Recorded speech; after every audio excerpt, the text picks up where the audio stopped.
तर हा नवरात्रीमधला सुंदर मिनिमल मेकअप केला आहे. त्याच्यासोबत मी मस्त एक कुर्ती वेअर केली आहे, जी खूप दिवसा अगोदर मी घेतली होती. तर हे प्लाझोवरती मी वेअर केलं आहे. तर एकदम मिनिमल केलं आहे मी मेकअप आणि इतका सुंदर टर्नआउट झाला आहे. तर रिअलमध्ये आपण जसं कॅमेऱ्यामध्ये दिसतो तसं नाही दिसत. It's the reality. तर पहिले मी मस्त मॉइश्चरायझर अप्लाय केला. त्याच्यानंतर हा माझा शुगरचा कॉम्पॅक्ट जो इतका सुंदर आहे. आणि आता ही आहे लॅक्मीची लिपस्टिक, जी मी जेव्हा ऑफर होतो तेव्हा घेतली होती. MRP त्याची 900 आहे. आय थिंक 600 की 650 या 700 आय थिंक तेव्हा होतं.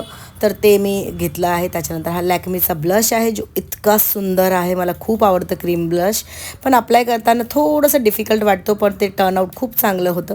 त्याच्यानंतर ही मेबलिनची काजल आहे, जे इतकी छान आहे. रिसंटच मी परचेस केले होतं. त्याच्यानंतर हे मी लॅशला कल करून घेते. आणि हा परत लॅक्मीचा मस्कारा. माझ्याकडे सगळे प्रॉडक्ट्स लॅक्मी आणि शुगरचेच आहे. तेच माझ्या स्किनला सूट होतं आणि माझी स्किन ओव्हर ड्राय आहे, तर मला खूप जपून प्रॉडक्ट यूज करावे लागतात. त्याच्यानंतर आय शॅडो राहिला होता, ते लास्टला लावला. आणि डीमार्टमधलं कुर्ती घेतली होती मी, जी प्लाझोवरती वेअर केली. तर असा होता नवरात्रीमधला लूक.